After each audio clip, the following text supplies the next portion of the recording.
Here's our every 2-week free seminar that we do for Lake Fork bass fishing right here at Lake Fork Marina.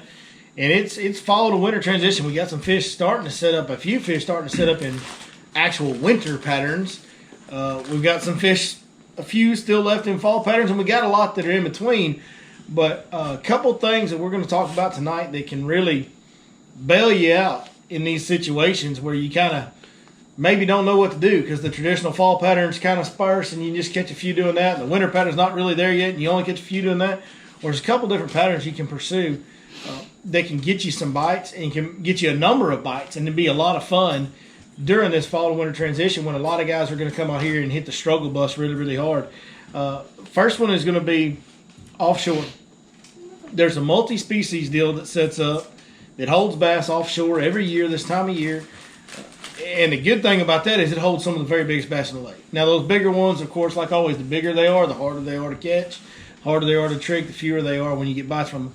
But it is some of the biggest bass in the lake. We'll get around other species of fish this time of year. And me and Dave are going to talk about how to target those bass and how to target those other species because you can kind of catch them all together at the same time a little bit.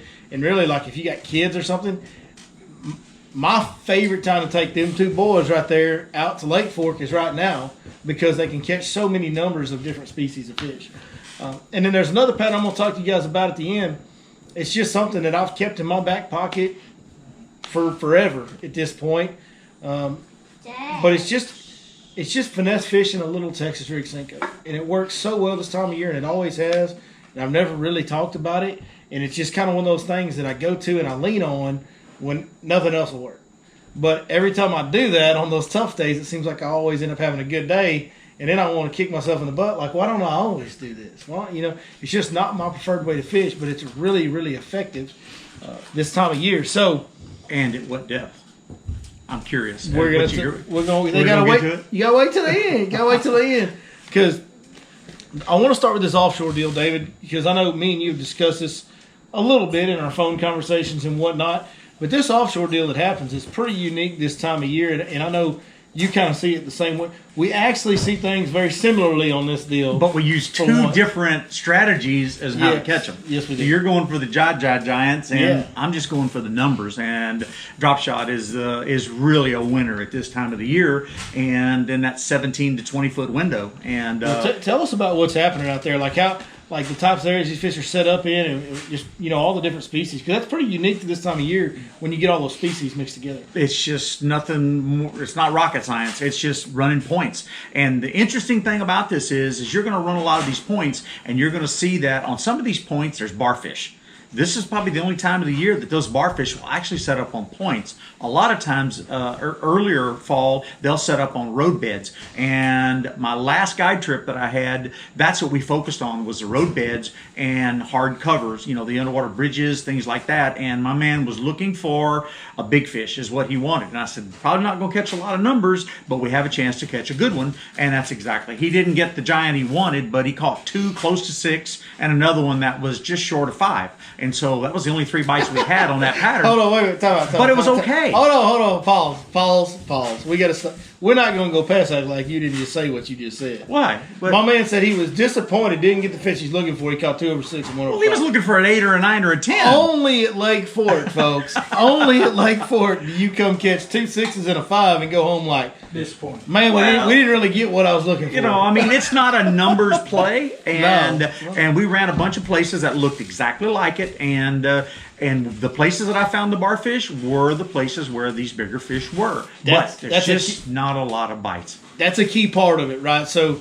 when you're doing this deal and you run up on these points, or even sometimes those road beds, early in the fall road beds and pond ends, a lot of these longer main lake points, open water points, what I like to call, a lot of the ones I like to fish, don't have timber on them. They're more open water down on the south end of the lake, deeper water close by, all that kind of stuff. But what you're going to find is, there's going to be sand bass on there. There's going to be crappie on there. There's going to be yellow bass or barfish on there. There's going to be largemouth on there. Heck, sometimes there's catfish on there. Everything that swims in this lake mixes together. And the other thing that happens sometimes in the fall, that doesn't really happen other times of the year as much, is mixture of sizes in your largemouth. You'll have some smaller 2-pound largemouth that are out there running around feeding with white bass and crappie. They're working with them eating shad, And then you'll also have 8+ pound largemouth that are out there eating yellow bass and crappie primarily is what I think those bigger fish are eating. And so to me, that's kind of the key. Is what I like to do is I like to take a jigging spoon, a 1/2 ounce to a 1 ounce jigging spoon, just an old silver slab. You can use a painted one. I'm gonna be honest with you, it really don't matter which. Just a jigging spoon, like a big slab piece of metal with a hook on the end of it. If it's painted white or chartreuse or it's silver, they'll bite all of them. They really will. But I like to use my graph, use my electronics, my down scan, my sonar, all that good stuff. Find these huge schools. And guys, don't stop when you see a little pod of whites or yellows. Don't stop when you see a little pod here and a little pod there on a point. Keep running points till your whole screen starts to light up, because it will. Like, there's that many, with all those species out there, your whole screen will light up with life of all shapes and sizes. And when you find that, you're not going to miss that school of fish with a cast. Like, you know what I mean? Like, you get anywhere near it and make a cast, you're going to have your bait around fish. And you get that jigging spoon out there, and I love throwing that jigging spoon because it will catch a yellow bass, it'll catch a white bass, it'll catch a crappie, it'll catch a largemouth, it'll catch a catfish. Like, it'll catch all those things. And so you can get out there, have a good time, get your string stretched. But what you can also do, and what I like to use it as, is a tool to identify, do I need to target the big bass that are here?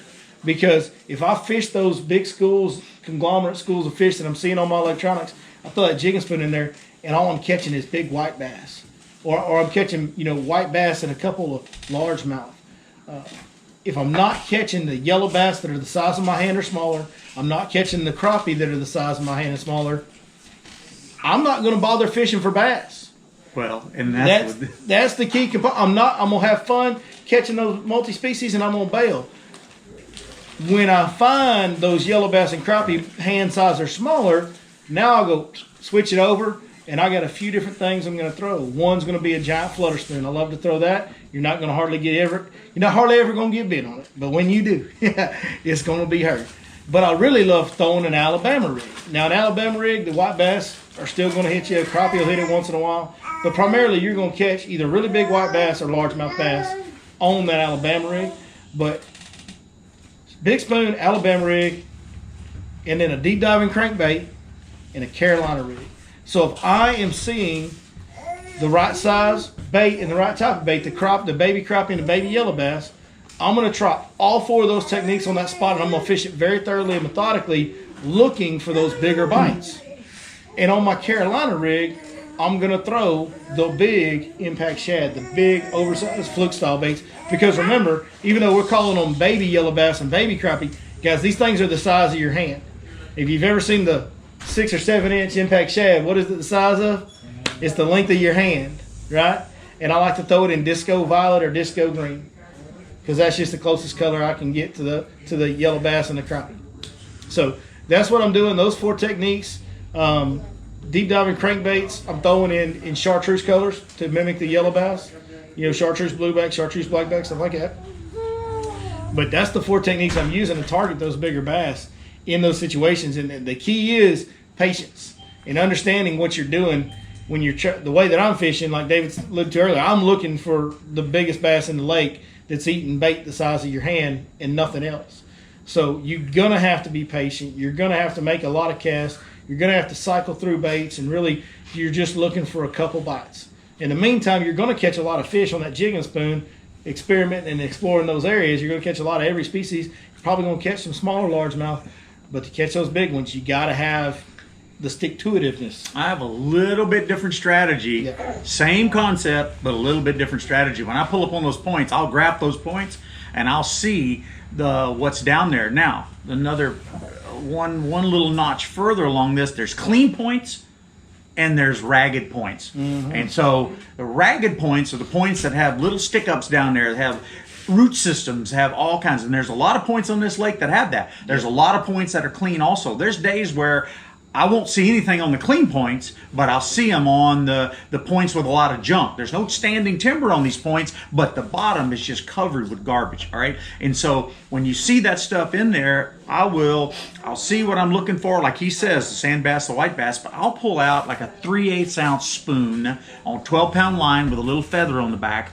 I'm going to throw that thing out there a few casts and work it along the bottom. I'm looking to catch one of those little barfish or a little whatnot about that size. All right, so I'm going to rule out the possibility. I usually don't catch many bigger sand bass on that. I'm looking for the small sand bass is what I'm looking for, or the barfish, or even small crappie, or whatever the case, and whatever bites at. Now, there's two parts that go along with this, is that I'm throwing that thing along there and I'm hopping along the bottom. Sometimes I get hung up, yeah, plug knocker will knock it off, but every now and then I'll catch a 1.5 pound, 2 pound bass on that thing.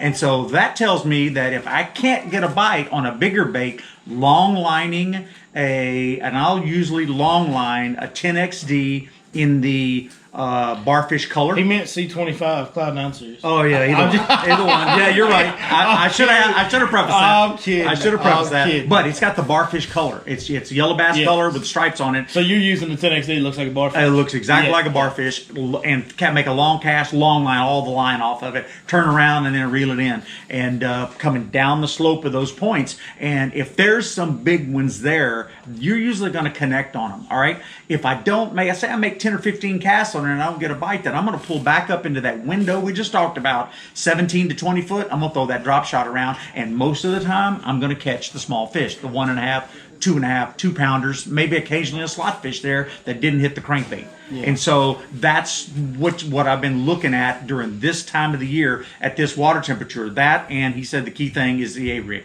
The A-rig is the money play of all times. And I was a little disappointed. I wanted to pick up a couple of smash techs down there, and they don't have any here. So sorry about that. Yeah, but anyway, that's what I was. I got a lot of them in my boat. I'm gonna have to raid your boat. But anyway, I mean those patterns there. Now that is an earlier in the day. He didn't preface this with time. Earlier day. I'm not really going to start before 9 o'clock, but that pattern will work until say 3 o'clock. But after 3 o'clock, then a lot of times I'm going to start these people later. But then I'm going to migrate shallow, like what he was talking about, and that's why I was asking you about the depth that you're going to throw that Senko in, because a lot of times I can throw a chatterbait on shallow structure, or I can throw exactly what he's talking about, where slow moving stick bait, and usually do well. But that seems like that don't ever happen until after 2:30, 3 o'clock every afternoon. Timing's so important. Probably on this lake more than anywhere I've ever been. Timing's so important, and I think that's what makes Lake Fork. It's one of the many things that makes Lake Fork so interesting and really kind of such a good training ground. Is you have to have everything dialed in on Lake Fork to be consistent and to maximize those days and make them those good days turn into oh my goodness days. It's just very, very, very, very, very rare with all the pressure these fish receive, all the bait these fish have to eat in this lake, all the Florida strain influence on them. They're more finicky than northern strain. It's extremely rare to have the days where they just eat and you can catch them however you want to. Like, that just doesn't really happen out here. Like, you can pull up on the best school of fish ever, and one guy can have a technique dialed in or just a speed of retrieve dialed in, and he can catch fish and go out and catch a 25 or 30 pound bag, and a guy can be in the boat with him throwing the same bait and just not quite working it the same, and that guy only catches a couple fish. Like, that's a common thing on Lake Fork. It's common on my guide trips to have one guy that has a great day and have another guy that 0-1-2.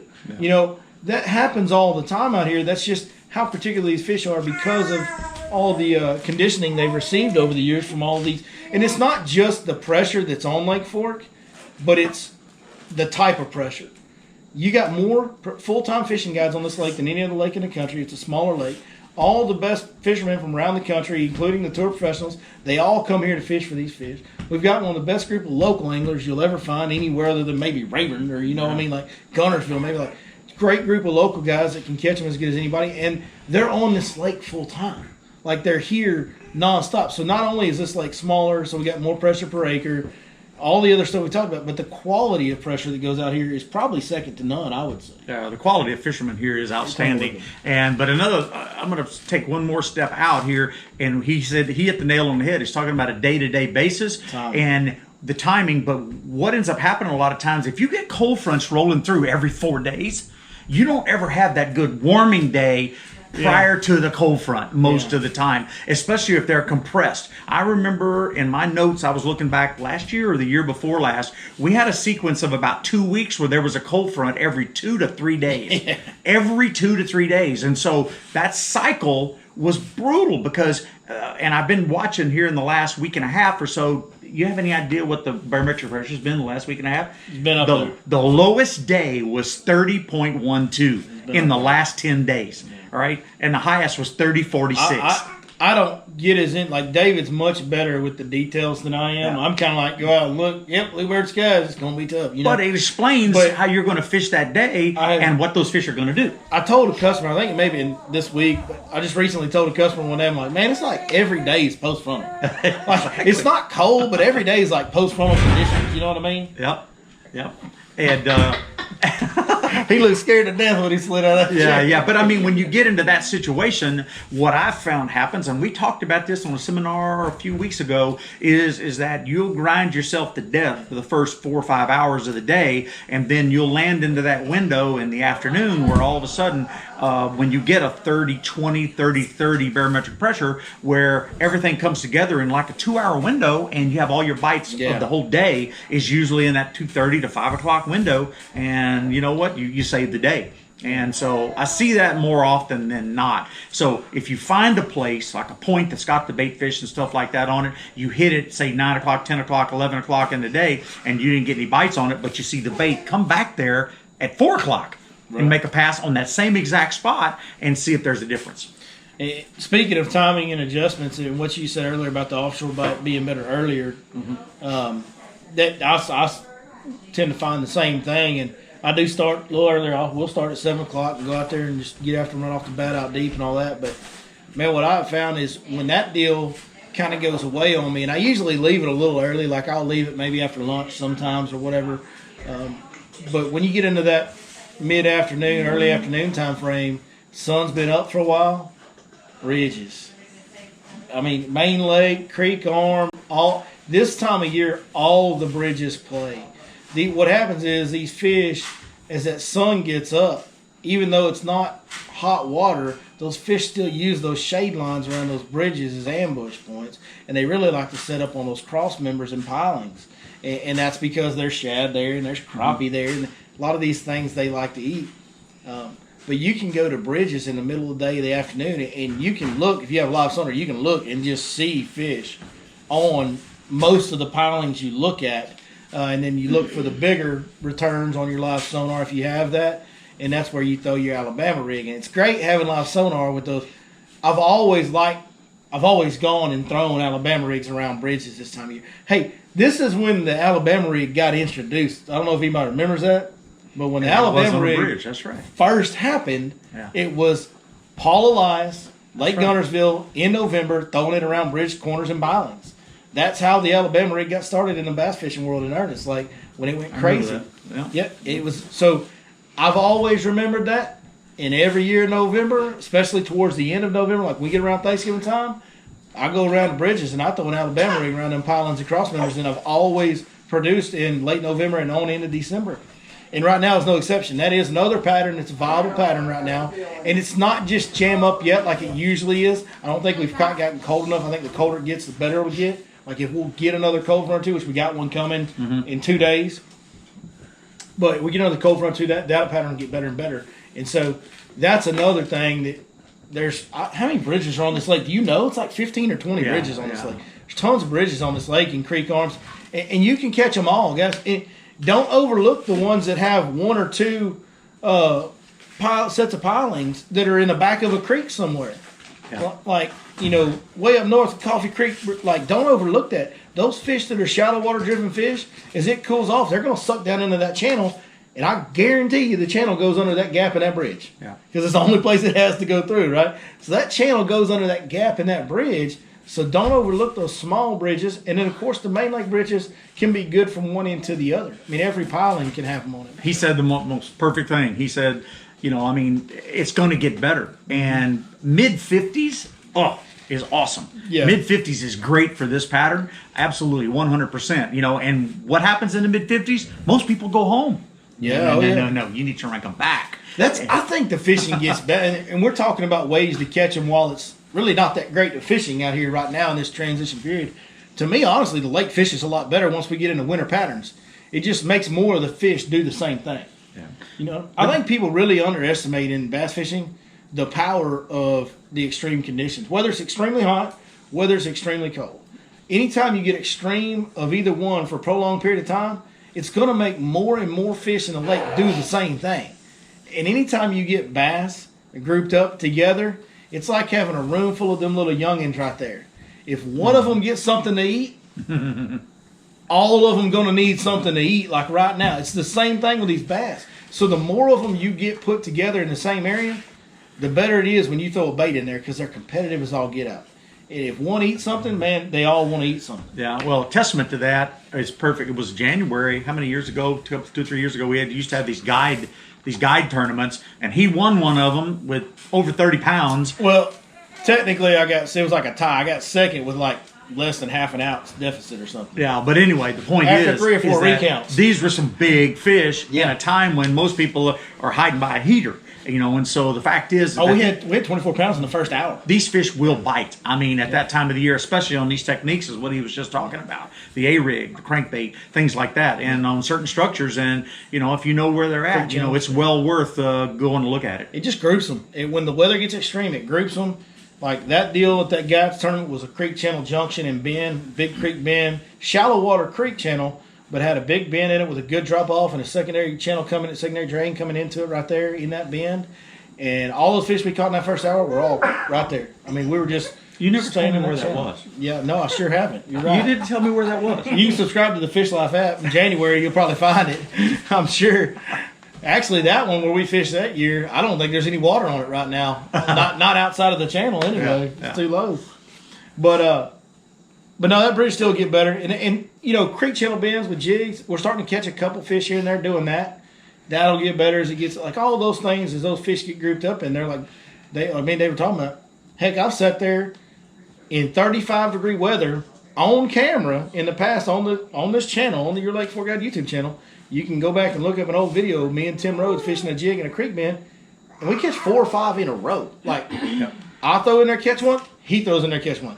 I throw in there, catch one, he throws, like consecutive catches, boom, boom, boom, boom, boom. And that just goes to show you that even though that was in January, that was like right around New Year's, coldest time of year, the water was at its low point temperature-wise, the fish should be inactive, right? But what did that extreme weather do? It grouped those fish in that creek bend. They're all down in there, and once one of them bites, what do the others want to do? They got to bite. It turns them on. Well, also, too, one of the beauties of what's going on right now is the fact that the lake's 3 foot low. Almost 3 foot low. Draws them down in and I remembered some trips. I was looking back at my data. I keep data charts on all of my guide trips and what happened, what went on, where we were, what the water temp was. I logs on all this. Man, and I was kind of a nerd. I am a nerd. I was looking back at it the other night. I've got a stack of years worth of these log books in there, and I was looking back through December, and I mean, there was some times when the water was about this level. We were doing exactly what he's talking about. Setting in a creek. I was pulled down on the opposite side of a creek, throwing a drop shot, shocker, to the other side and then dragging it through. And the clients, we had 25 or 26 fish that day, and we had several in the 5, 6, 7 pound class. And so this is an awesome pattern when the water gets cold. Yeah. And this was middle of December, too, is when this happened. It's coming. Like, that's coming. Yeah. A couple more cold fronts, that's going to be happening. But moving on, the bridge deal happens right now a little bit, especially, later in the day after the sun's been up. But something that you can go do all day, something I alluded to earlier when we started this thing, it's just an 1/8 ounce. If it's not windy at all, I can go to an 1/8 ounce. But if it's windy at all, I'll go ahead and go to a 1/4 ounce just to help me feel it. But man, a 5 or even a 6-inch Cinco, Texas rigged on a 1/4 ounce or 1/8 ounce weight. I mean, as simple as it can get, right? I mean, and I've talked on a couple different episodes or live streams the power of straight tail worms in the fall, in the late fall, early winter. There's something about straight tail worms, whether it's on a drop shot, whether it's a shaky head worm on a shaky head, or whether it's a Cinco on a Texas rig. There is, or Cinco on a Carolina rig for that matter. There is something to straight tail worms this time of year that just gets bites when nothing else does. I can't explain it. So, you asked me what depth earlier, so we'll start with that question right there. Shallow. I would figured you were throwing it in 2 to 4 foot. So it's relative. It's just relative. Now, it's going to depend on what part of the lake I'm in. Now, this is something, as long as there's hard cover and vertical cover, I need vertical cover. I need standing timber. I need dock ponds. I need vertical cover for me, in my experience, for this pattern to really work. But is depending on what part of the lake I'm in, I can catch them all over the lake with vertical cover on this pattern. So if I'm way back in Birch Creek, we might be throwing in 2 foot of water or 3 foot of water. But if I'm over here in White Oak, where all them cedar trees are, Right. I might be throwing it in 8 or 10 foot. Right. You know what I mean? I'm not going to get much deeper than 10 or 12 foot, you know, but I'll run this on anything from main lake to secondary points that have timber on them with like creek channel swings by them. That seems to be kind of a key component to this deal this time of year, is to have a deep water transition close to the timber you're fishing or the dock you're fishing. Mm-hmm. So whether it's a point, a flat, whatever it is, just different stands of timber, I want to have a creek channel swing or some type of significant drop off relatively close to the wood cover that I'm fishing. But man, I'm talking about from right over here, just like I said, in White Oak Bay, that's one of my places I do. Where it's got on cedar trees on that cove in the right, I'll get out in the middle of that, stay near the drain in the middle, and it's not a big drop off, but I just stay near that drain in the middle, and I pitch all them cedar trees around the edge of that, and I've had some unbelievable days doing that. If the sun gets up and it kind of warms up, I'll move up a little shallower. You know, I'm just basically what I'm doing is I'm taking an area and I'm kind of going pond fishing with a Texas rig Senko is what I'm doing. I'm just, give me an area that I know has some fish in it. Right. Now let me slow down, read the conditions, and pick every piece of cover apart with this really simple bait. And like I've been catching some halfway back, midway back in Running Creek on the timber around the channel. Right. Doing that. You know, we're throwing a jig sometimes, getting by on that, but that Texas rig Senko is a lot better. Well, I'm almost, during this time of the year, I'll do it slightly different. I'll put a 1/16 weight on the Senko, because if I'm targeting 2-3 foot of water, whether it be on grass, whether it be on some kind of whether it's coontail, whether it's some kind of pepper grass, we call it, or whatever the case. And then I'll have another one rigged with a 1/4 ounce. Yeah. And the one with the 1/4 ounce, if it's a calm day, Bluebird day, then I'll throw the 1/16 shallow, especially late in the day. And then the other one I'll use in, say, 5 to 7, 8 foot of water on corners of drains. And this will be places that's got some timber on and whatnot, and you can sit there and throw that thing up, set your boat in 10 foot of water, throw it back up into that way, and then work it back. I don't spend more than 15 or 20 minutes on these corners, move to the next one, move to the next one, move to the next one. And you can look at any map on there going down the east arm on that side going towards Eugene's Ditch, even going around the corner there. Oh, yeah. And you'll see those drains going in there, and there's a corner. All those corners. And those corners That's a great area. There's so are many staging points. areas where those fish just set, because a lot of them have some deep water access really close. That whole stretch is really good because there's a lot of points with a lot of timber. Mm-hmm. And that stretch from the mouth of Little Canyon on the outside all the way up to Eugene's. Yep. A lot of points with a lot of timber and very deep water very close to those points. A lot of corners there too. So that's just an FYI. I mean, you know, and it depends on the day, depends on what Mother Nature delivers to you. If it's super calm, now if you've got a windy day, a real windy day, then everything pretty much changes, and you know, you got to reassess and go. It all depends on what part of the lake you're fishing. If you're gonna, you know, hide. If you're, say, if it's a southwest wind or even a west wind like it was today, you know, you can go down this west side of the lake here, and you've still got those same corners. And but a lot of times we'll go into the creeks, and the first main drain in there, I'll focus on those corners and those creeks all the way to the dam. Mm-hmm. No doubt. Good stuff. You know, one thing with that 1/4 ounce weight on that Senko, you don't think of a 1/4 ounce weight being a super fast falling bait. But with the Senko, a 1/4 ounce weight, and that's why I'll fish an 1/8 ounce some, and like David's talking about fishing a 16 ounce of shallow water on a calm day, but I really lean on that 1/4 ounce more than anything else because I feel like it gives me a reaction by it. Like with the jig in the wintertime, people might think, well, you want to slow the rate of your jig fall down in the wintertime. Nope. The colder it gets, I'm going to go to a 3/4 ounce jig. Like I'm going to use a 1/2 ounce most of the time. If it's extremely cold, I'm going to go to a 3/4 ounce and get an even faster fall because it forces those fish to react. Same thing with a Senko. That 1/4 ounce weight, that bait actually falls. I mean, it flies down on a 1/4 ounce weight with a Senko because there's no resistance, right? So no plastic hanging out, no arms flapping to slow it down.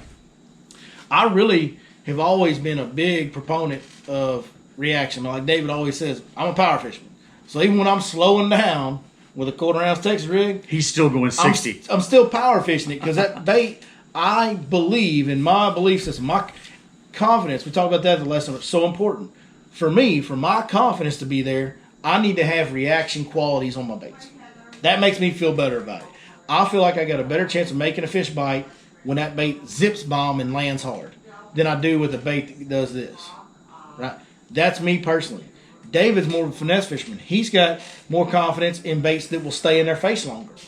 That's what makes him feel confident. He's going to fish his finesse baits better than I would fish finesse baits. I'm probably going to fish reaction baits better than David would fish reaction baits because it's what we believe in. Mm-hmm. And because it's what we believe in and we're going to fish them better, we're going to catch more fish doing two different things. And that is what makes this sport so dang cool. You can have two guys, and we're talking about a very similar pattern. We're both talking about throwing Texas rig Cinco's. We're both talking about fishing it around timber next to drop-offs. Like, we're talking about the same thing. Just a different just way to a look little at different it. deal Yep. that makes each of us feel more confident in it, and it leads to production on both ends. Well, I lean more towards numbers on the guide trips. I try to do the best I can with numbers, and then it depends on how it's going. And then, I mean, I probably am a 35% power fisherman, 65% finesse. He is a 80% power fisherman.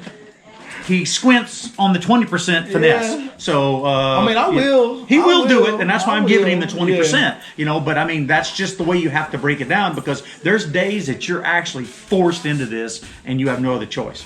Yeah, absolutely. Into one or the other. Absolutely. That's just my version of finesse is I'm just going to make a Cinco fall real fast instead of a big jig. Yeah. That's finesse to me, Dave. Yeah. So, Any questions? there's still plenty of fish to be caught right now out Yeah, here no doubt. on this pond for sure. And there's not a lot of people fishing right now. Yeah. That's the I've good part. driven around, and I mean, there might be 1 or 2 or 3 boats at some of the ramps. I saw the most I've seen, that was about 3 days ago over at the public ramp on the 154. That's probably crappie guys because they was down at Yeah. the mouth of Little Canyon and had a flotilla out there on one of them points. We drove by in the boat lane. There was like 15 boats all hanging around each other. Yeah.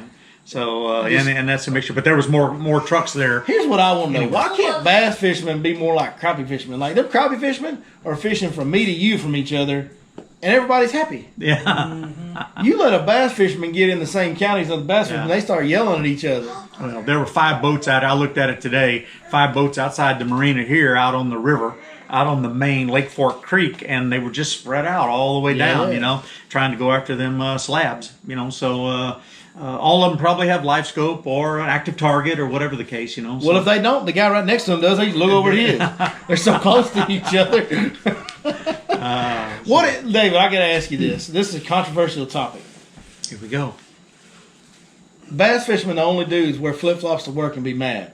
Like everybody else that goes to work in flip-flops is happy. Like the surf instructor, he don't ever get really mad about That's nothing. right. I don't think he does. That's true. Not at work. He's happy. You know what I mean? Like bass fishermen, why are bass fishermen so dang? And other guys that fish like striper guides and crop, they all fish on top of each other. Nobody cares. We're all just here to catch fish and have a good time.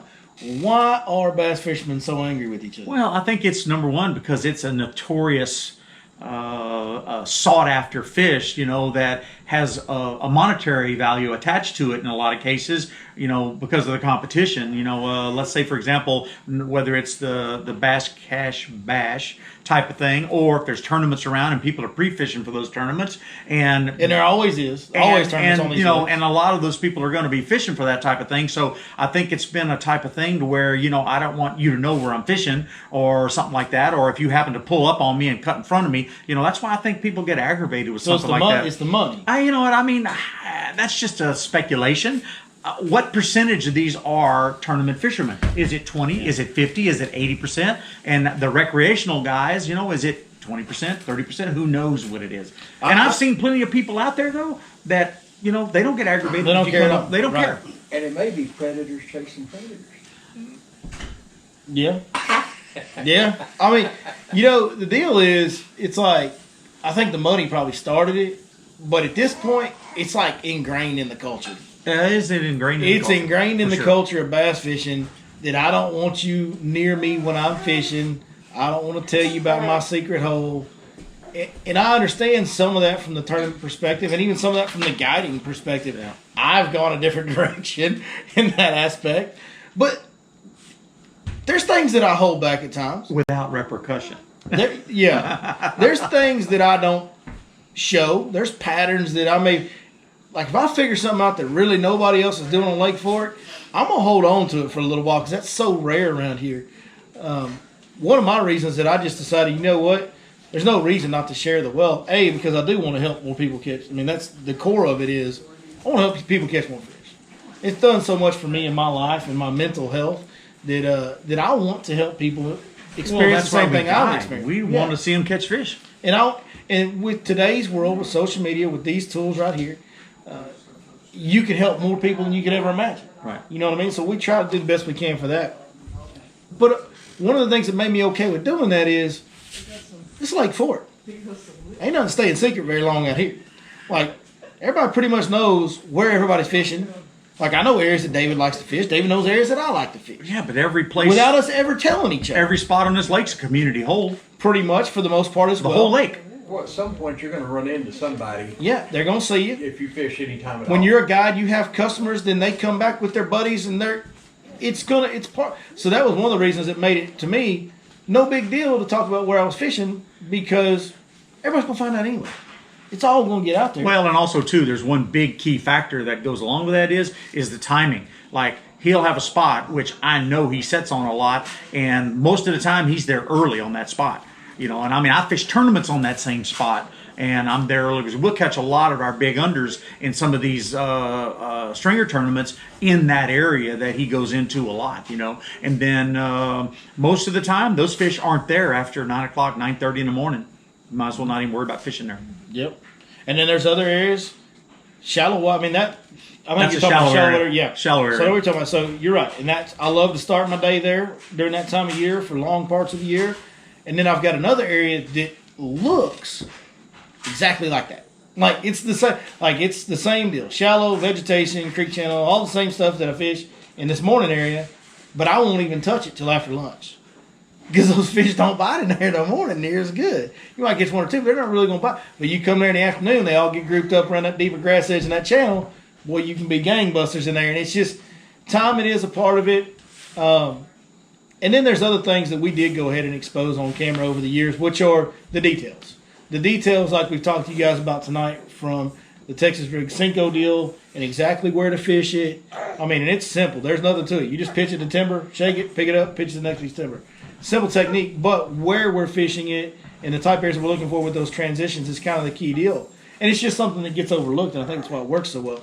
But the timing of the bridges, the offshore stuff with the little fish mixed in, like we've gone into depth over the years on details, and I think that's what's made us a little bit different on this platform is we try to share everything. Well, and the thing too with that to go along with that is that people, I get this question asked all the time. Well, how do you know that those fish show up there at 2 o'clock or 4 o'clock or 8 o'clock in the morning? And it comes down when you're on the water 300 days a year. The puzzle is put together. I mean, there's a lot of trial and error go along with it, but years and years and years and years of doing it, then you have an idea that those fish are going to show up on that area usually, and you can check it, and you'll go check it. You won't spend a ton of time on the spot, but you'll know if they're showed up or not. Yeah, that's the deal when you're fishing every day. You go in there in the morning and they don't bite, but you see all the right components. You know, the land's laid out right, the contours are laid out right. You see grass, whatever it is, it clues you in, bait fish on your graph. Something tells you, man, it's going to happen here. But you go in there in the morning, you don't catch it. So the next day when you come out, you don't go there in the morning, but later on in the day you go in there. Yeah. And it's just trial and error to figure. To me, that timing deal is just trial and error. I mean, we can sit here and talk about all the techniques, everything in the world. Nothing substitutes time on the water. Yep. And time on the water and timing your fish on where they're biting in certain areas is nothing more than trial and error. There's no shortcut to it, I don't think. I mean, you tell me if you know one. Well, no, I mean, and I was going to relate that to June. There's this one weird spot in June that's in 22 to 25 foot of water that those fish are there till about 9:30 in the morning. It's the only spot like it. I mean, and they'll be good ones there until 9:30, and then after that they're gone. Don't even worry about going back there the rest of the day. All the other spots, most of the time, they don't show up there till 2 o'clock or 2:30 on some of those other deep spots, which is really strange. And you learn that just by, like you said, You'll go there, and then you keep going back to that spot. There were some good fish here. All of a sudden, you don't see nothing. You go back here 2 hours later, you don't see nothing. And then over time, you just learn the fact that, wow, these fish just for some reason key on that spot for whatever reason, whether it's bait, aggregation, who knows what it could be. There might even be a crawfish moving around some of these places that we don't even know about. And I'd love to learn more about that alone. Just that. But every now and then we do catch bass. Maybe a plankton bloom or something to draw shad. That have crawfish in their gullet. We've seen that before too. Yeah. So. Yeah, who knows? That's one thing about this sport that keeps it so interesting is, as dumb as these fish are, they live in a world we just don't understand. Well, they will confound you. We don't fully understand the world, and that's what makes this game always interesting and always changing. Yeah. By the time all the folks online see this video, I'll be packing my stuff. We are headed to OHIV. Oh, really? Next week. I'm headed there Monday morning. You going after some Alabama rig giants? I might.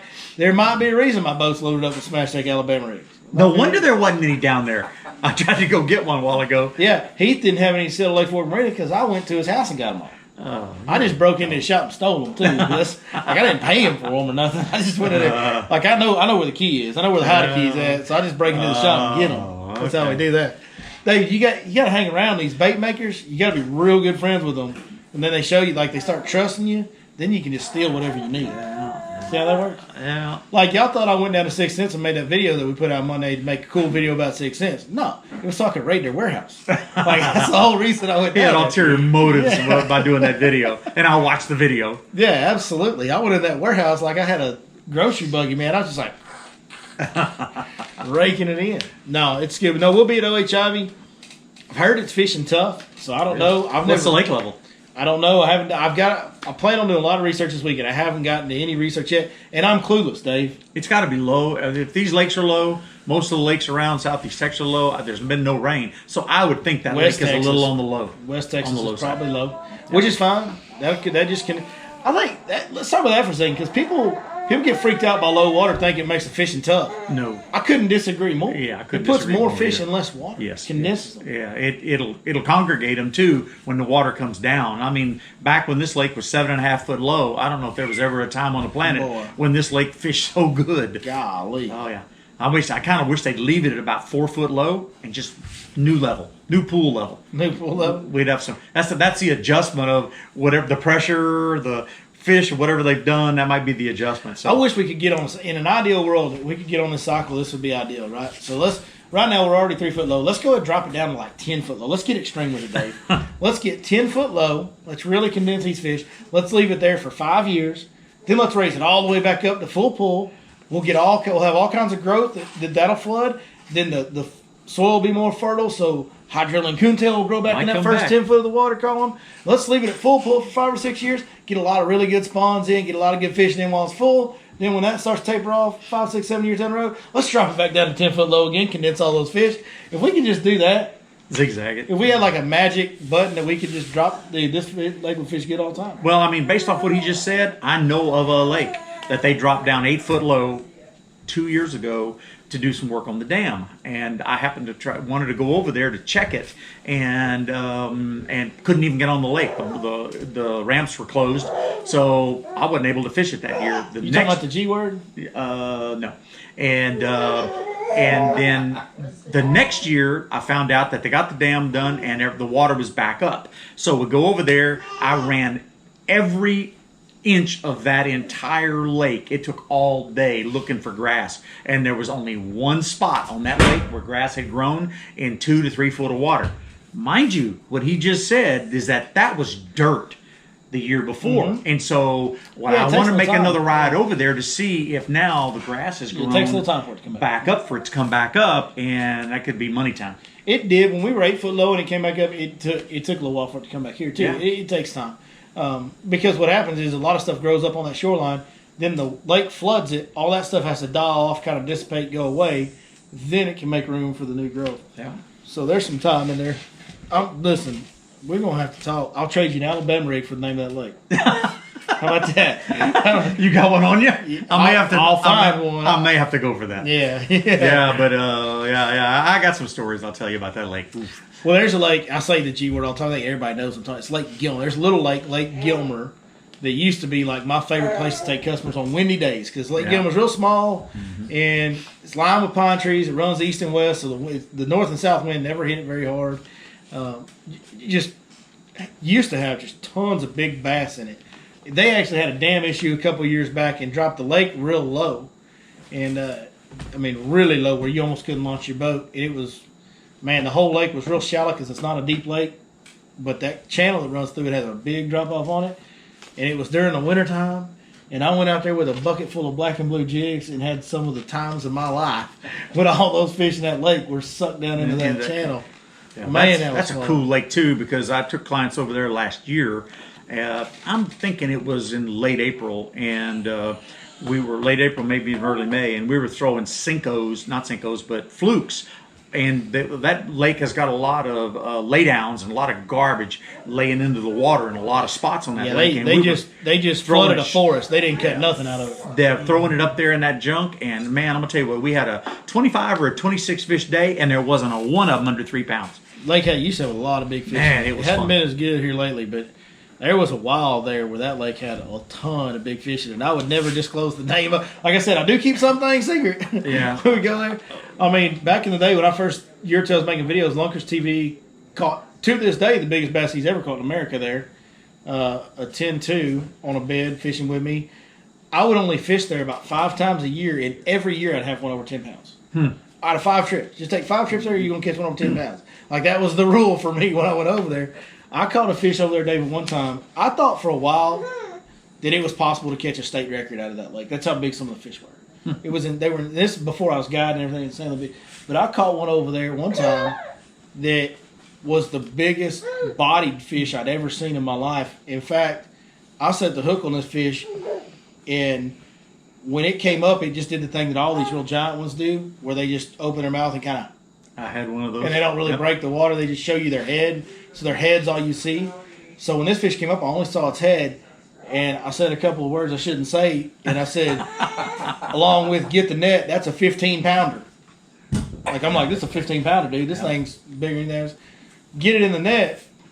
And this fish was one of those fish, really poor. I mean, it was okay top to bottom, depth-wise. It had some length there. You know, it was tall. But it was just, when you looked over the back, just bone skinny. Just no meat to it whatsoever. It still weighed 10 pounds. 9 pounds and 15 ounces of skin and bone. Wow. Like, this fish in her day was 15 to 18 pounds. I mean, she was huge. I had the same thing happen on a rattle trap here on this lake. Real quick, I could stick my whole face in her mouth. Oh, way. For real. That's a For monster. real. Yeah. The one I caught wasn't quite that big, but it was. The interesting thing about it is that it was the same thing. Stuck the fish. He come up. It was so big it couldn't. All his head was out of the water and he was wallowing. And I was, oh my God, this is a giant. And by the time we got it to the boat, we put this fish on the yardstick. It was 28 inches long at fork. 28 inches, weighed 9.5 pounds. Yeah. It was a big cigar.